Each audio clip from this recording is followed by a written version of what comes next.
largest fleet ever assembled in the Pacific. Battleships, cruisers, carriers, and transports steams for Tarawa, vital Japanese base in the middle of the Pacific.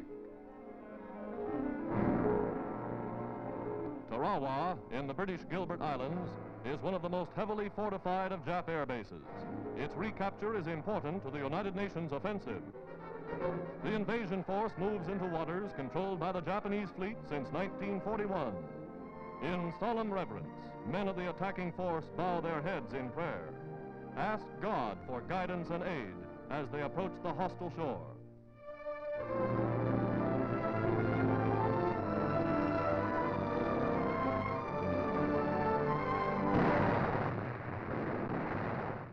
Dawn, and the Navy's big guns open fire.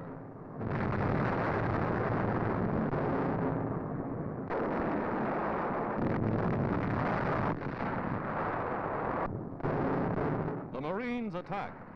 Shells and aerial bombs have pounded the island's 22 miles of fortifications incessantly. But the enemy is well entrenched, and landing boats are met with a terrific fire.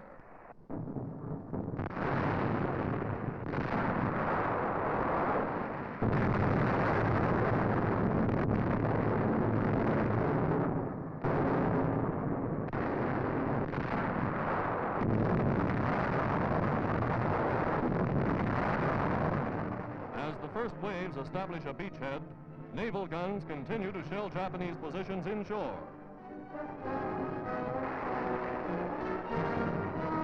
Using hand grenades and bayonets, the Marines push forward inch by inch, wiping out pillboxes and machine gun nests one by one.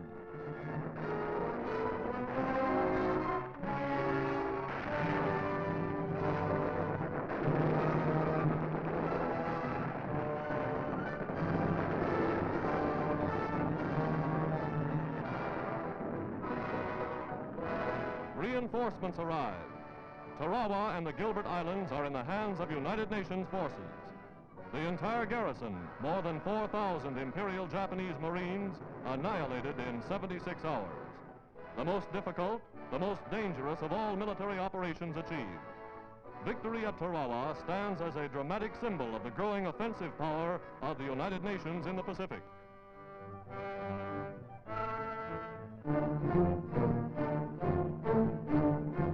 Smashed barbed wire and concrete emplacements along the coral-studded shore attest to the fury of the American attack.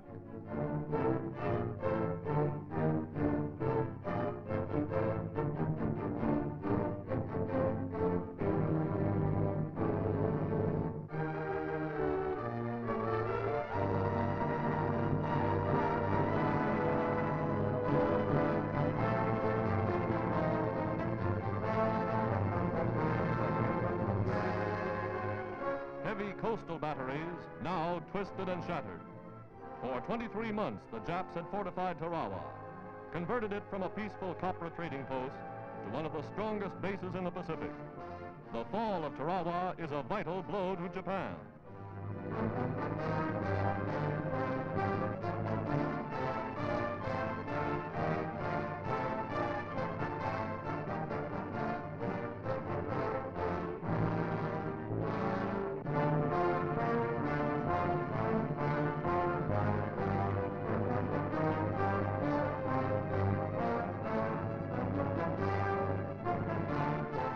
On the island were many Koreans, workers forced to labor in slavery by their Japanese masters.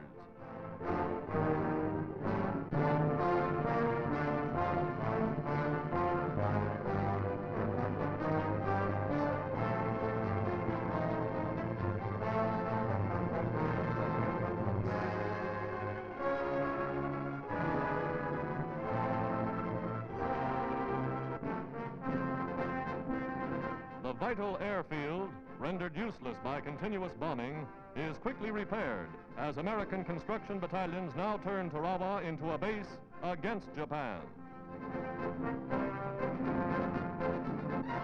Firmly entrenched, United States Marines stand guard over the bloodiest battleground of the war in the Pacific.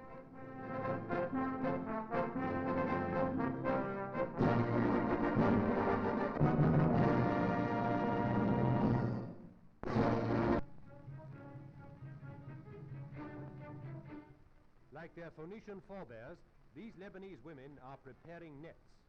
But the nets are used for catching the deadliest fish in the sea, submarines. In this school, somewhere in the Middle East, the Royal Navy trains women in the construction and repair of steel netting used in the protection of harbor works against prowling enemy submarines. Those who fancy their hands at splicing should try it on steel hawsers.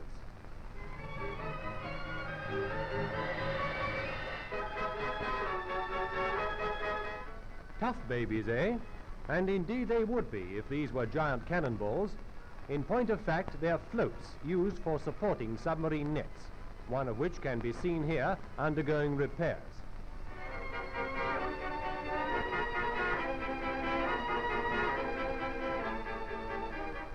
The women of the Middle East, more and more, are playing their part in helping to win this war.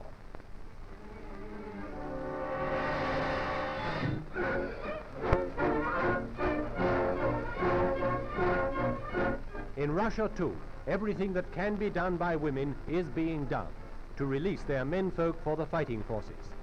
Here, for example, they're running a bakehouse, one of the thousands close behind the fighting front. Here is made the excellent bread which helps to keep the Red Army in fighting trim.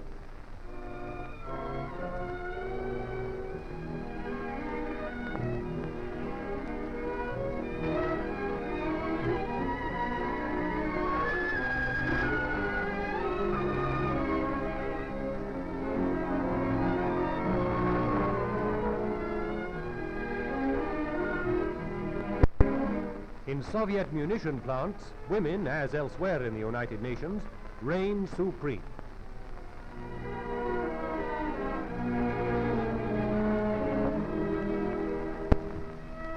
As numerous observers returning from Russia have remarked, these women work with an intensity of purpose that's almost frightening.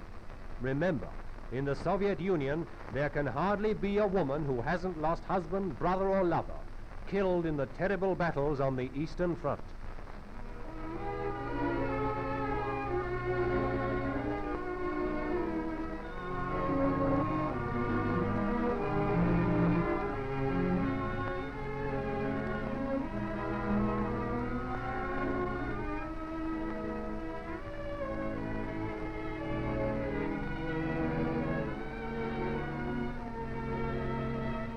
Behind the German lines, where for 2 years Russian guerrilla fighters have waged ceaseless war, women have displayed equal courage and ingenuity in dealing with the hated invader. These dramatic pictures tell how nurses of the Red Army move alongside the fighting men to perform their errands of mercy under fire.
Womanly bravery and devotion to duty is nowhere more gloriously displayed than on the Russian battlefronts.